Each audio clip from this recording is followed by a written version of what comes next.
Welcome to Destigmatizing Justice, the podcast where we tackle the tough conversations about conflict-related sexual violence against men. Brought to you by the Center for African Justice, Peace and Human Rights, we're here to break the silence, challenge the stigma, and champion the rights of all survivors. Join us as we explore expert insights and actionable steps towards justice and healing. Together, we can redefine justice because every voice matters. Good morning, everyone. My name is Saniamu Ngeywa, and I'm here with Dr. Tosin Olaluwoye. Thank you so much for joining us, Tosin. For starters, your background is interdisciplinary, spanning medicine and public health and humanitarian research.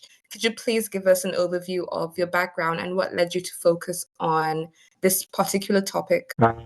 Thank you so much. So, in terms of my background, essentially, I'm a medical doctor. I'm trained as a medical doctor in Nigeria, and then somewhere along the line, I delved into the world of public health. Then I got a master's in public health. I currently live in Australia, where I live and sort of work and do everything I do. So I came to Australia, did a master's in public health, and then I pursued. After that, I did a PhD in public health from Deakin University here in Australia, and then after that, I essentially started to work as a postdoctoral research fellow. So I work remotely anyway, first with Georgetown University in DC, but currently with University of Pennsylvania, working essentially with Professor Derek Griffith. So what led me into this space? It's a long story. It's a long story, but I'm going to try to just cut it short. And there are like different phases of things. I'll just talk quickly about each phase. The first one was when I was young, as a little boy. I grew up in an environment where there were like strong expectations, masculine expectations. Men were supposed to behave in certain ways, and up till now. And then I knew that when I was growing up, there were certain things that I went through as a young boy that I always like wonder why. And when I was going through those things, people always give you an impression that you were not supposed to complain about them. For instance, I remember getting into a fight with an elderly cousin of mine. She was elderly, a lady. She was way older than me, older than my elder brother. And she beat me up. But people actually expected that I should have been the one to win the fight simply because I was a man. I reported that I was a boy. When you report such things to people at that point, they get angry with you, they punish you. That why would you as a boy be compliant? I've always asked myself why. This person is stronger than me. They could beat me up. They beat me up. It's just that easy. But that expectation was always a thing for me. So that was one side of the story, and I'm going to tie everything together at the end of the day. The second bit of it was when I finished med school. In Nigeria, I was working. I was doing two jobs at that point. I was working in a setting where one of the settings was physical, seeing patients physically. Then the other one was we were basically interacting with patients online, and so just ask questions over the phone, and then we responded to their questions. Justly weren't giving prescriptions or anything like that. But what I realized too quickly was that in the setting where I was having face-to-face interactions with patients, 98%, and that is me being very modest, because as I sit here today, I can't remember seeing a male patient in the face-to-face, except for maybe emergencies, obviously. But so I realized that 98% of my patients were either women or kids. When the guys show up, it's usually with either they're coming with their wives or we're coming with their kids.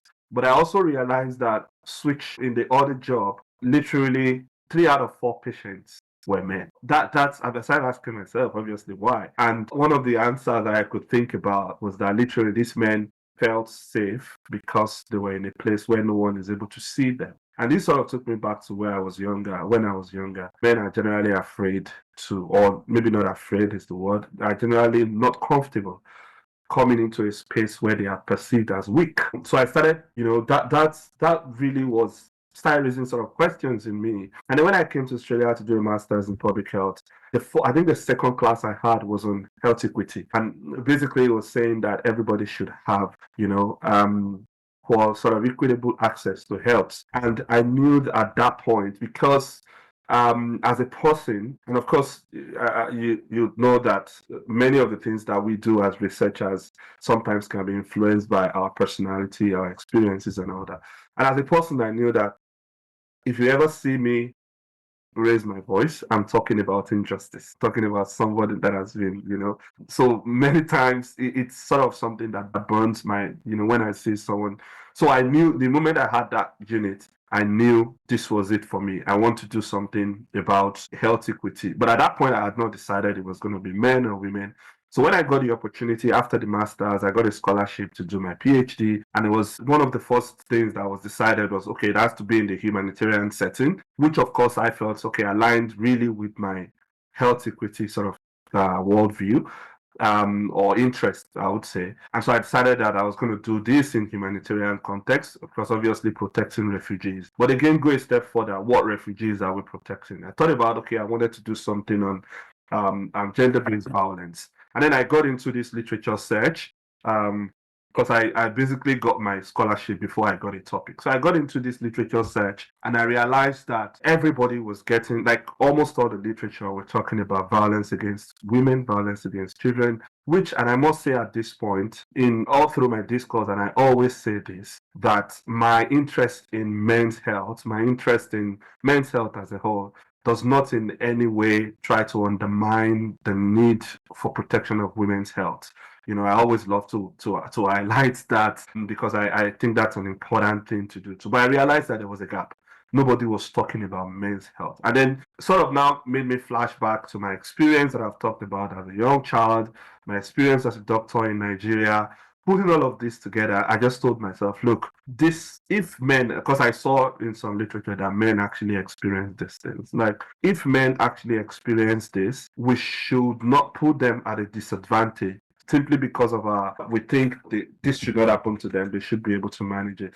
So that decision, that interest, so all of those experiences, that I've had, and that interest in saying, look, men should not be at disadvantage just because they are men, was what sort of drove me to men's health broadly, and more specifically because I was looking at conflict and sexual violence against men at that time. So yeah, I think that's sort of the story. I took a bit of time on that one. That's perfectly fine. Thank you so much. And your anecdote of your personal experience from your childhood, mixed with your interactions as a medical professional with male patients, really brings together the issue of men being held to such impossibly high standards of strength. And that just goes into the next question, which is, having read your article where you focus on South Sudanese male refugees in Uganda, specifically surviving the sexual violence during the 2013 conflict, what are some of the biggest challenges in getting male survivors to share their experiences? And how did you navigate those challenges to make it easier for them? Thank you. Thank you so much for this question. And I think that paper I should mention is the one you just said was sort of the methodology paper from my PhD research. And they basically detailed because I remember when I was going to collect this data, someone basically said I wasn't supposed to have heard this, but I heard it. Someone said to someone that is not likely to find anybody to talk to. So there was a challenge already. And simply because the literature is filled with, look, men don't talk. Men don't talk. That's the story. Men don't want to share their experience. That's sort of the belief. And I think that was one of the first sort of challenges that I faced. The fact that actually there is that belief that men do not talk. And really, many of them, to be honest, are afraid to talk. Many of them are ashamed to talk. There are other systemic sort of issues around that.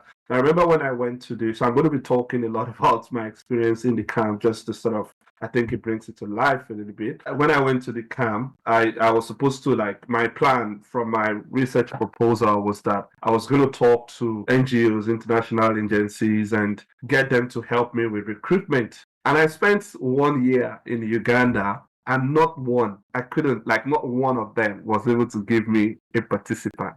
And that was not because they didn't want to. It was mostly because the men were not coming to them. Because obviously, like I said, they were ashamed, they were afraid, and all of those things. And so I knew that the fact that men generally don't like to talk about experiences like this is sort of the major challenge that I faced. But of course, navigating it, I might not be able to say all of it. and this is an advertisement, but I think that was sort of what the paper was really about. But I think the key thing there was around trust, around building trust with the participants. And when I say building trust, there are different layers to it. I remember the very first thing I did, and thanks to my amazing supervisors, they gave me that advice. Was when I was going to the camps initially, I did my research in Rhino and Bepi camp, and I was staying in Arua, so I was always going with them like about an hour drive every day. But my supervisors told me, look, if they don't trust these organizations and they see you showing up in their vehicles every day, they're not going to trust you. So that was sort of the first thing I did. I kind of detached myself, presented myself as an external person, which I was actually anyway. So I think that sort of helped. Then the other thing was to develop trust. First, so I spent like the first 1 month in that camp not doing actual data collection. And so it was me just being there, just trying to understand the people, just trying to win their trust, just trying to relate with them. And I recommended this, like in the paper, I recommended this so strongly, and I will still recommend it. Just essentially trying to win their trust, get them to let them on. So obviously, it was about winning the trust first of the community members, and then before you come to the men themselves. Because what I found was that in the resettlement community, there are people that these people sort of respect. They are leaders, they are elders, youth leaders, community leaders, and all of that. If those people don't trust you, you're not going to do any research with them. They're not going to come to you. So what I did essentially was to try to win the trust of those people. And that really was really about explaining to them what I wanted to do. And when I say explain, I mean honestly explaining it, giving them the details, letting them know that, look, there is no immediate sort of financial reward or something like that. Then when I got to the participant themselves, so it was really just about trust building. And then the approach that I also used was I ensured that the issue of confidentiality, privacy and confidentiality was clearly discussed, how we were going to do it, and there are different layers to it. Time will not permit me to do that. But for instance, I ensured that the community leaders that sort of helped me recruit those people, they only sort of gave the information to the people. They didn't get to know who participated or who did not participate. Again, sorry, I'm going to refer to the paper. I've detailed this in the paper, but it was essentially really trying to protect everybody, trying to reassure them that you're safe. Nobody is going to know that you're doing this. And of course, I used, the identified data and all of that.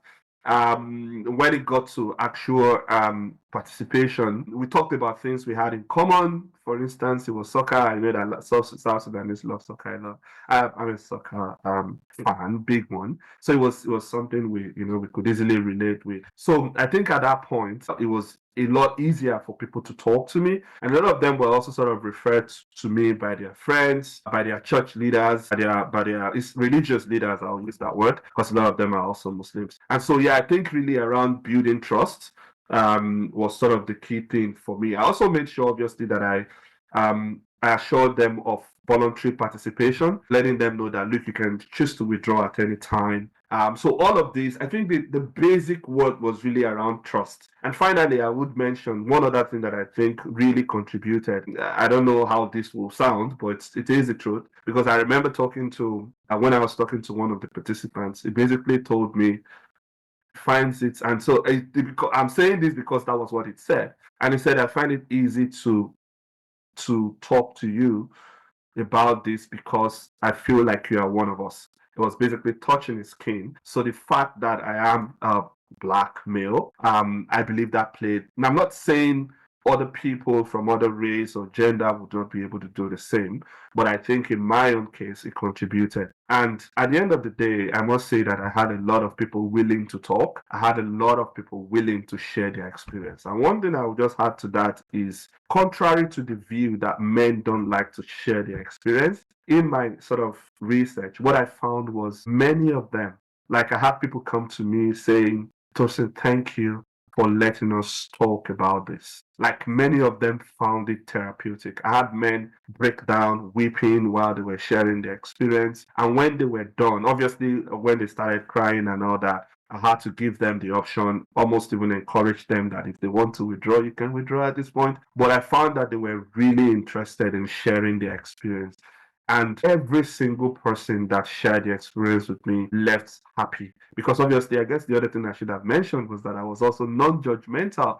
I made them understand that I wasn't here to judge you. It's not your fault, whatever has happened to you. So most of the time we left the scene on positive notes, and many of them literally said thank you for coming to listen. I think that's since I think that's sort of it in a nutshell. Thank you so much. Like, I'd like to reiterate what you said earlier, that the key thing is building trust, and also the fact that you were able to take the advice and detach yourself from the larger organization and establish yourself as a separate individual to get the stories and to be able to help is just so inspiring.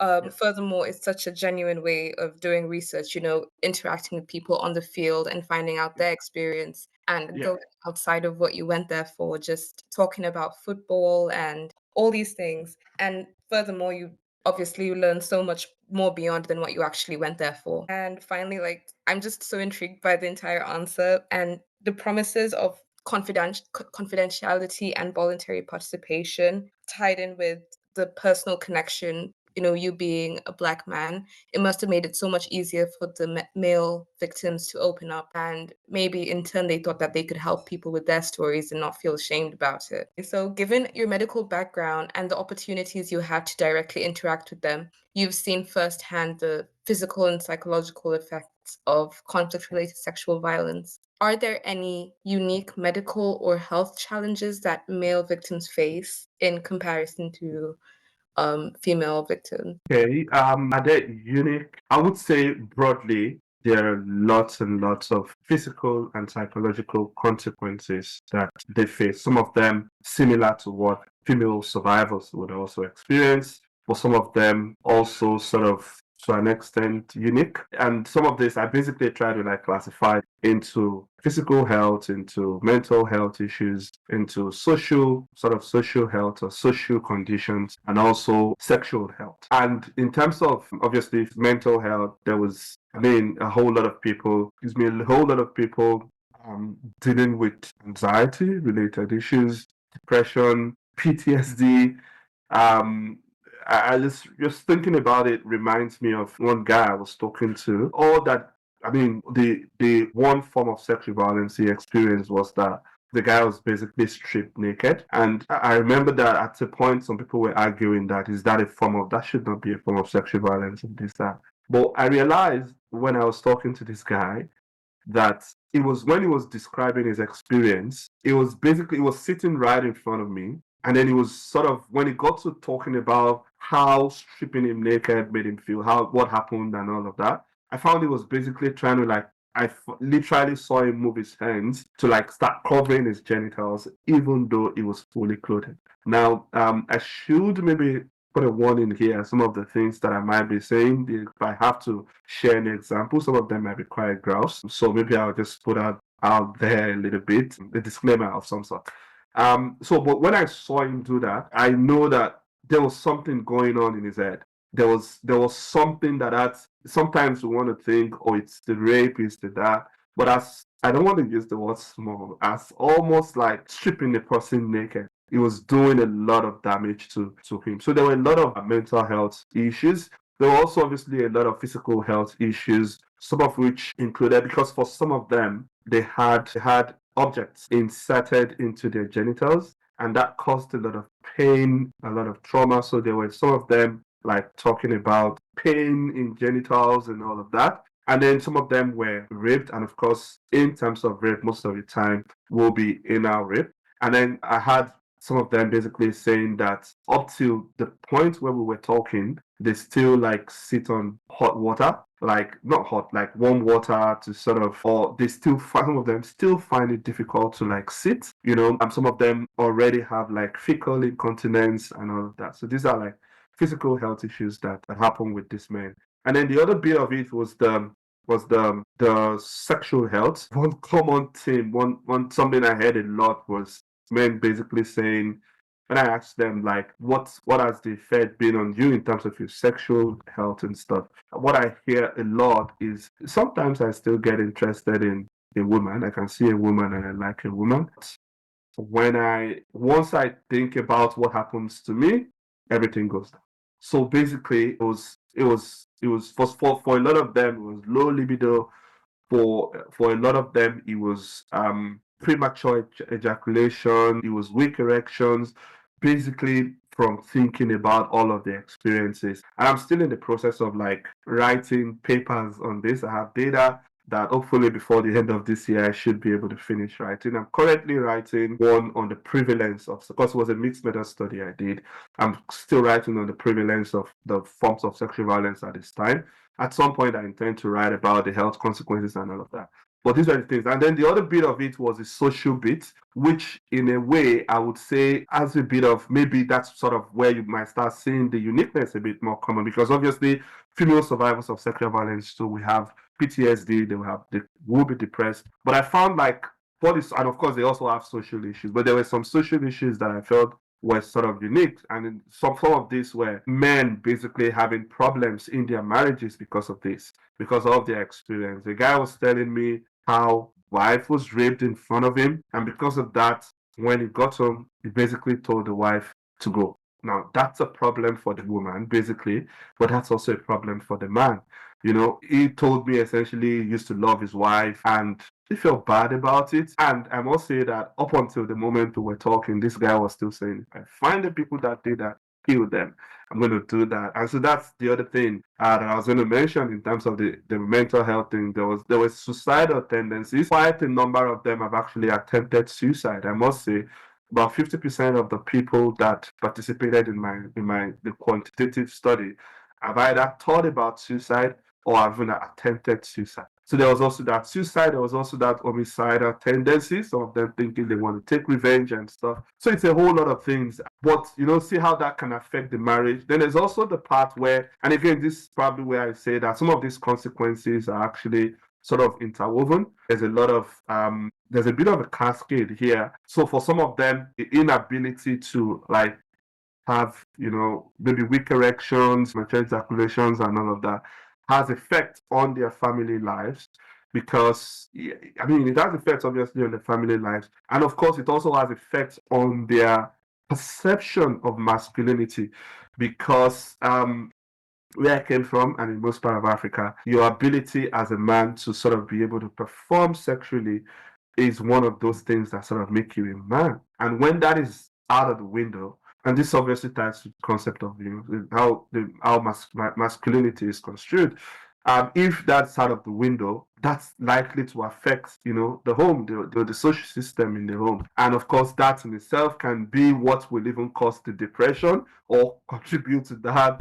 So it's a bit of a cascade, everything all over the place. Yeah, so that's essentially it. Thank you again for your very elaborate answer. And, you know, I'm just tying back to something very important that you mentioned when you were talking about how there was a bit of an argument around whether being stripped naked was actually a form of sexual violence.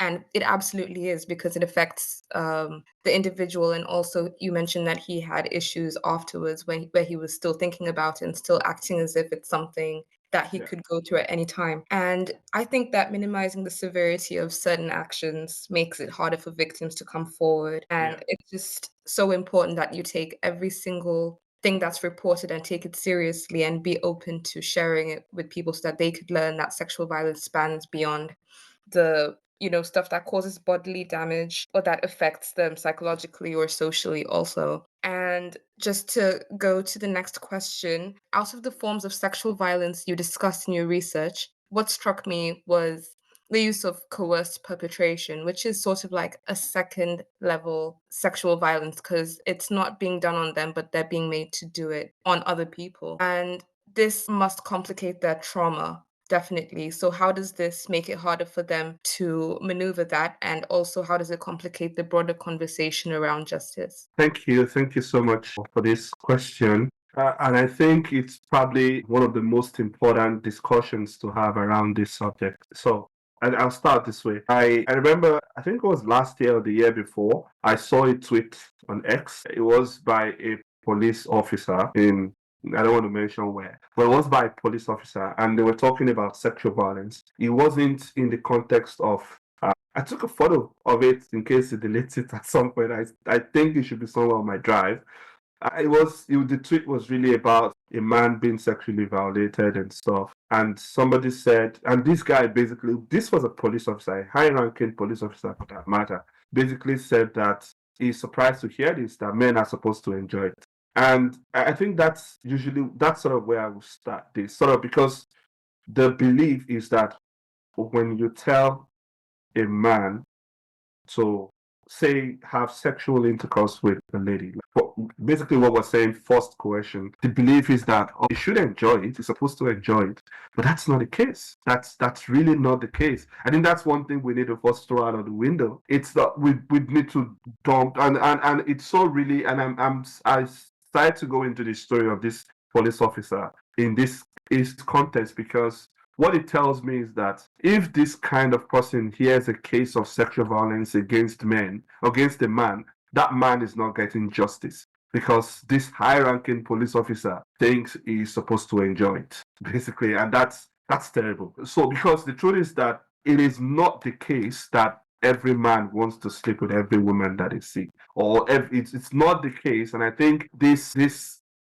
idea is unacceptable. But to me, men don't, to a large extent, people want to be able to make their decisions. They want to be able to have those choices, and when you force them to do something and this is sort of the first layer to it, it doesn't always go down well with them. And don't forget that exposes them, like having been forced to like have sexual intercourse with someone else, even though they are now becoming like the perpetrator. I'm essentially saying being forced to rape someone else, which I believe is what this question is about, exposes them to, for instance, sexually transmitted infections. Men want to be able to have safe sex, So when you're telling them, say at gunpoint, to say, okay, no, have sex with that person, you're exposing them to a lot of health issues. And the other bit of it is that sometimes the men were forced to have sex, which is sort of the other layer. The men are forced to have sex with other men. Now, this man, which is one of the things that has been discussed extensively in literature, at least relatively extensive in literature, the fact that this act sort of gets them confused about their own gender. So because it's been recorded that at some point some of those people might actually have erections, and so they get really confused about their gender, which I think is not so. So they're asking themselves, are they, heterosexual, or are they homosexual? Why did that happen to them? Just sort of pushing them into that space of confusion about gender, I think is a whole lot of problem on its own.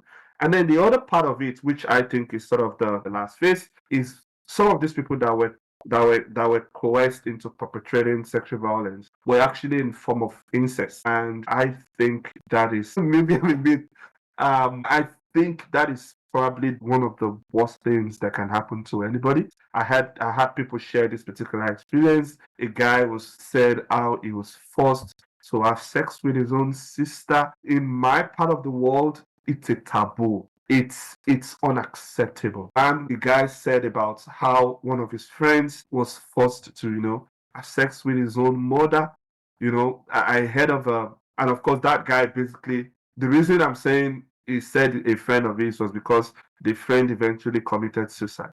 Because how is he going to continue to live? So, and then there was also this story of a man who was also forced to, to sort of rape his own daughter. I mean, this is like I said, a lot of the experiences were actually gross. A lot of them were uncomfortable stories, and many times I had to sort of detach myself. I had to like go to Kampala to sort of like clear my brain a little bit, because some of them were actually quite distressed. So it was, I mean, I don't think anybody will recover. It will take very, very, very extremely good psychiatrists and psychologists to help anybody recover from such trauma when it has happened. So yeah, I think that's sort of it for me. Those are sort of the things that can happen when one is coerced or to perpetrate sexual violence.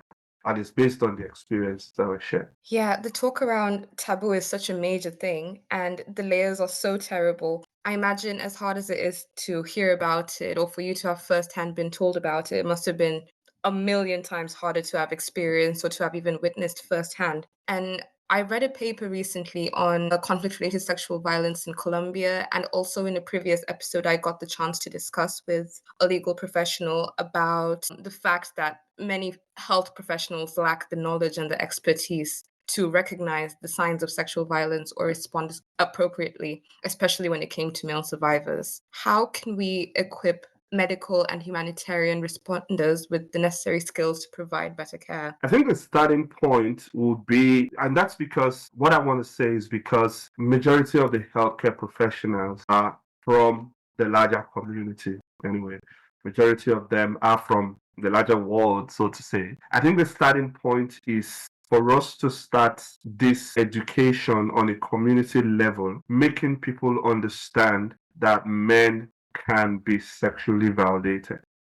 I think that's I remember when I first went to Uganda on my like scoping visit. I was going to get approval for the research from one of these high-ranking officer. I don't want to like describe his position and stuff.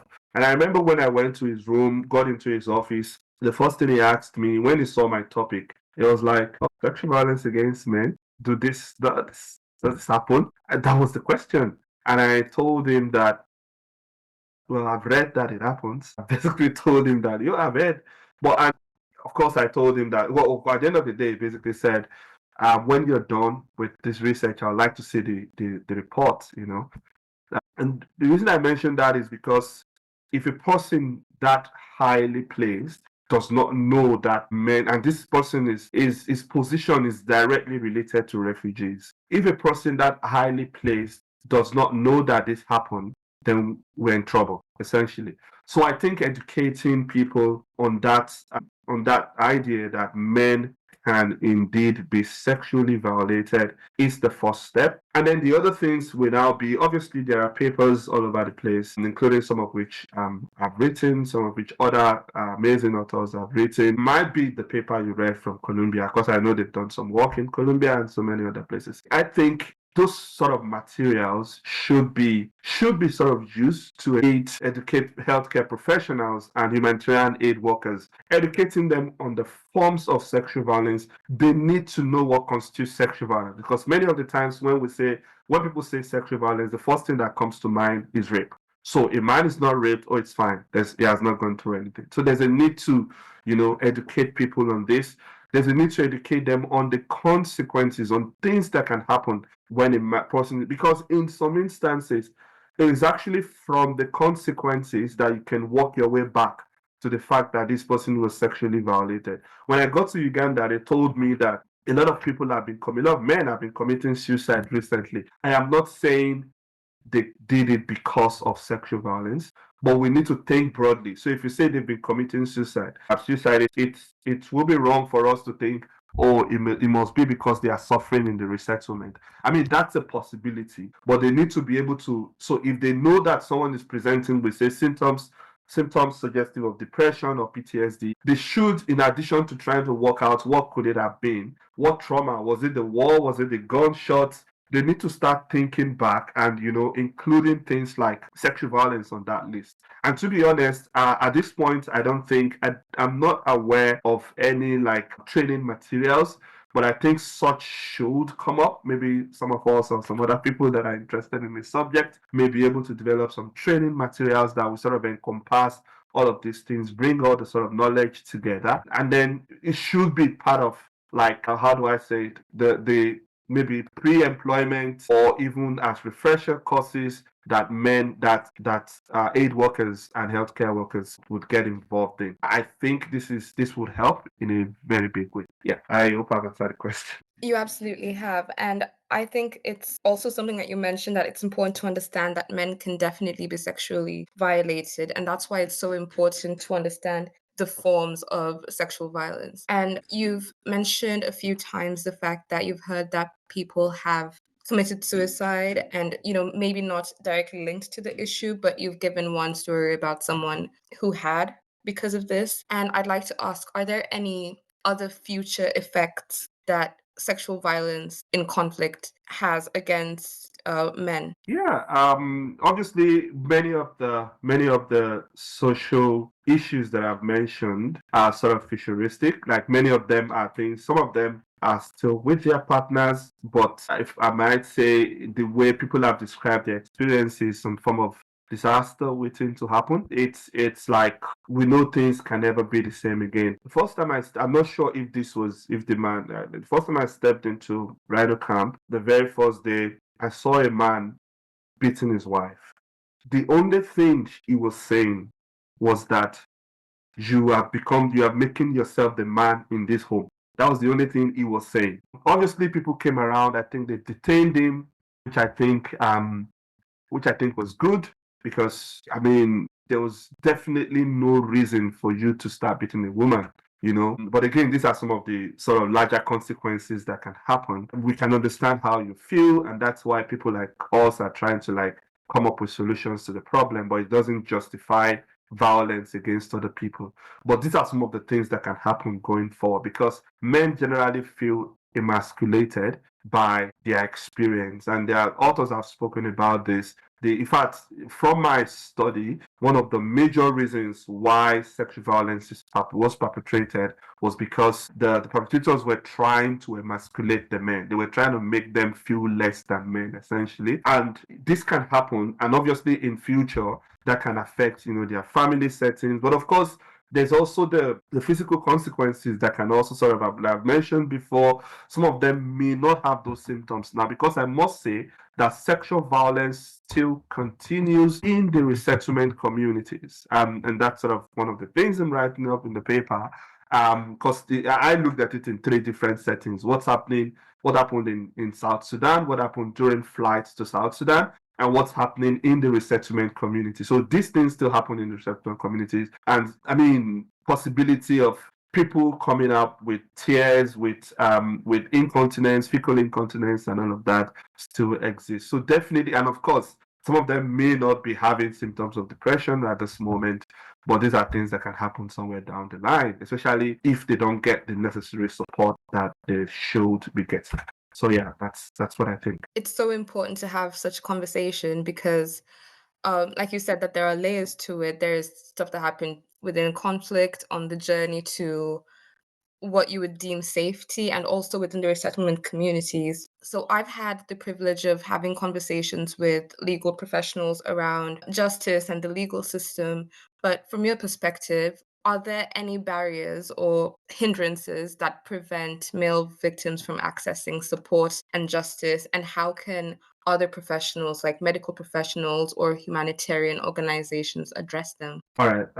Thank you. Thank you. This is another, like, obviously another very important bit of this. I mean, all parts are important, but when we start thinking about because I'm often the type, I always tell people that as much as I like to identify problems, I do a lot of, you know, epidemiology, see where the problem is and stuff. I'm also kind of more interested in, let's start thinking about the solutions. What can we do? It's not just, I don't just believe in putting all the problems out there without identifying solutions or potential solutions. So yeah, what are the barriers and this was also a part of it was basically a chapter in my thesis. What are the barriers? The major barrier that people usually talk about is the men themselves to accessing help. Basically, the fact that maybe because of the social constructs of masculinity, and maybe because of course, that also sort of ties to feeling ashamed or feeling afraid